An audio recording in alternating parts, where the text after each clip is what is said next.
جنس تبدیل کروانے کے بعد شادی کا حکم۔ ہمارے ہاں ایک مخنث تھے، ان میں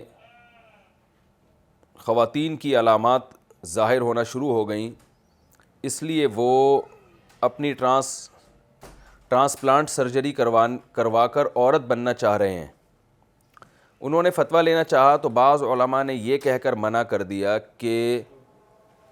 ان میں مردانہ علامتیں بھی ہیں، مگر پھر بھی انہوں نے سرجری کروا لی۔ اور میں سوال کو کافی اسکپ کر کے وہ پڑھ رہا ہوں، انہوں نے تو بالکل ہی واضح طور پر لکھا ہے۔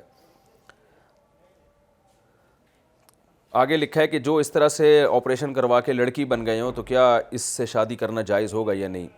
مسئلہ ذرا حیا کے خلاف ہے، لیکن یہ بھی آج کل ایک بہت زیادہ ایک مسئلہ شروع ہو گیا ہے۔ یہ راشد صاحب نے گجرات سے پوچھا ہے، لیکن یہ بہت زیادہ ہو گیا۔ اگر اس میں علماء صحیح گائیڈ نہ کریں لوگوں کو تو پھر لوگ ناجائز کی طرف جاتے ہیں۔ دیکھیں، جو بھی جنس ہے جن کو مخنث کہا جاتا ہے، جو نہ مرد ہوتے ہیں نہ پورے نہ عورت ہوتے ہیں، تو ان کے شرعی احکام بہت پہلے سے فقہا نے کتابوں میں لکھے ہیں۔ ان میں وہ جنس جن میں مرد کی علامتیں زیادہ ہوں، عورت کی علامتیں کم ہوں، تو مردانہ علامتیں اگر زیادہ ہیں تو اس کو مرد سمجھا جائے گا،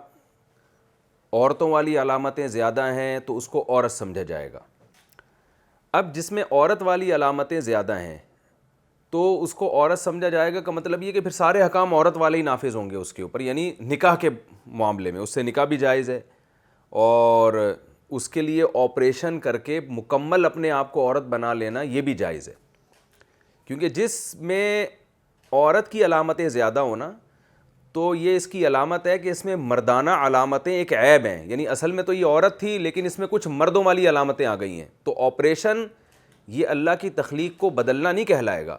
بلکہ آپریشن یہ کہلائے گا کہ ایک عورت ہے جس میں کچھ مردانہ علامتیں آپریٹ کر کے اس کی وہ علامتیں مردانہ علامتوں کو ختم کر دیا گیا ہے۔ اس کی مثال ایسے ہے کہ کسی عورت کے چہرے پہ داڑھی نکل آئے تو ہم کیا کہیں گے، بھئی ہے تو عورت مگر ایک علامت اس میں مردانہ ہے، تو وہ علاج کر کے اس داڑھی کو ختم کر سکتی ہے، نہ صرف جائز ہے بلکہ اس کے لیے بہتر ہے۔ تو یہ ایک عیب تھا جو اس نے ختم کر دیا۔ یعنی میں یہ سمجھانا چاہ رہا ہوں کہ دیکھیں، ایک مرد ہے نا، پراپر مرد، وہ آپریشن کر کے عورت بنے گا، یہ حرام ہے، کبیرہ گناہ ہے، کیونکہ آپ اللہ کی تخلیق کو بدل رہے ہیں۔ اسی طرح ایک پراپر عورت ہے، وہ آپریشن کر کے مرد بنے گی، یہ مکمل حرام ہے، کیونکہ اللہ کی تخلیق کو بدلنا ہے۔ قرآن میں، حدیث میں واضح طور پر ہمیں حکم دیا گیا ہے کہ اللہ کی پیدا کردہ تخلیق کو ہم بدل نہیں سکتے، تو آپریٹ کر کے مرد کے لیے عورت بننا، عورت کے لیے مرد بننا جائز نہیں ہے۔ لیکن جو مخنث ہوتے ہیں، جو نہ مرد ہیں نہ عورت ہیں، تو ان میں اگر کوئی مرد ہے،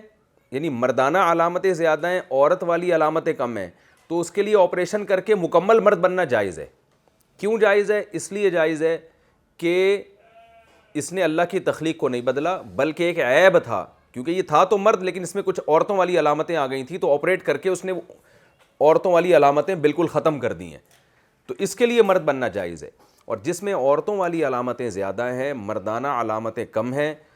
تو یہ اس کی علامت ہے کہ یہ ہے تو عورت لیکن اس میں عیب یہ ہے کہ کچھ مردانہ چیزیں علامتیں بھی ہیں، تو وہ آپریٹ کر کے مردانہ علامتیں ختم کر دی جائیں گی، تو یہ بالکل جائز ہے۔ اب رہا یہ مسئلہ، یہ فیصلہ کرنا کہ کس میں مردانہ علامتیں زیادہ ہیں کس میں کم، کیونکہ یہ دونوں ہی علامتیں ہوتی ہیں اس جنس میں، تو یہ فیصلہ کوئی بھی خود نہ کرے، بلکہ کسی بھی بڑے دارالافتاء سے، یعنی جو بیچارہ اس میں مبتلا ہونا کہ وہ نہ مرد ہے نہ پورا عورت ہے، تو جس کو اللہ نے اس آزمائش میں ڈالا ہے، تو وہ خود سے فیصلہ کرنے کے بجائے کہ مجھ میں مردانہ علامتیں زیادہ ہیں یا عورت والی علامتیں زیادہ ہیں، وہ خود سے فیصلہ کرنے کے بجائے کسی بڑے دارالافتاء سے رجوع کریں۔ ملک میں بڑے بڑے علماء موجود ہیں، دارالافتاء موجود ہیں، تو میں اس میں اوور آل کوئی قانون نہیں بتانا چاہ رہا کہ ضابطہ کیا ہے شریعت کا، اس لیے کہ ہر ایک کو اس کی ضرورت نہیں ہے، تو جس کو اس کی ضرورت ہے وہ خود جائے۔ بنوری ٹاؤن ہے، جامعۃ الرشید ہے، دارالعلوم کرنگی ہے، یا جامعہ اشرفیہ لاہور میں، اور بہت بڑے بڑے مدارس ہیں، وہاں جا کے وہ رابطہ کر سکتا ہے۔ اکوڑا خٹک ہے KPK میں، تو کسی بھی بڑے ادارے میں جا کے وہ فتویٰ لے سکتا ہے کہ بھئی میرے اندر یہی علامتیں ہیں، تو آپ فیصلہ کریں کہ یہ میں مردانہ زیادہ ہیں یا نسوانی علامتیں مجھ میں زیادہ ہیں، تو جو مفتی صاحب فتویٰ دیں پھر اس کے مطابق عمل کریں، اور وہ عمل یہی ہے کہ مردانہ علامتیں زیادہ ہیں تو آپریشن کر کے مکمل مرد بن جائے وہ۔ پھر ایسے آدمی کے لیے عورت بننا جائز نہیں، اور جس میں نسوانی علامتیں زیادہ ہیں تو وہ آپریشن کر کے مکمل اپنی جنس تبدیل کر کے مکمل عورت بن جائے، پھر اس سے نکاح بھی جائز ہے، اور وہی تمام حکام ہوں گے جو عورتوں کے حکام ہوتے ہیں۔ لیکن آج مسئلہ یہ ہو رہا ہے کہ جن مخنث میں مرد اور عورت کی علامتیں ہوتی ہیں، بعض دفعہ مردانہ علامتیں زیادہ ہوتی ہیں، لیکن پھر بھی وہ کمبخت آپریشن کروا کے مکمل عورت بن جاتے ہیں، تو یہ جائز نہیں ہے، یہ حرام ہے۔ لوگوں کو دین پر کس طرح لے کر آئیں؟ امر بالمعروف اور نہی عن المنکر کی ذمہ داری ایک فرد پر کس حد تک عائد ہوتی ہے؟ آج کل ہر جگہ برائی ہی برائی نظر آتی ہے، چاہے وہ لڑکے اور لڑکی کا لباس ہو یا ان کا رویہ ہو، اس سے ہمارا دل بھی دکھتا ہے اور غصہ بھی آتا ہے۔ اگر ان کو کچھ بولیں تو وہ برا بھی مناتے ہیں۔ اس صورت میں انہیں اچھی اصلاح کس طرح دینی چاہیے؟ سعید رانا UK سے۔ دیکھیں، منہ پہ جب آپ کسی کو بولیں گے، لڑکا لڑکی جا رہے ہیں، منہ پہ بولیں گے تم غلط کر رہے ہو، تو اس سے تو بجائے فائدہ ہونے کے الٹا نقصان ہونے کا خطرہ زیادہ ہے۔ وہ کلمہ کفر بھی زبان سے بول سکتے ہیں، تو ایسے موقع پہ منہ پہ بولنا تو بالکل مناسب نہیں ہے۔ کسی اور طرح سے آپ اس کے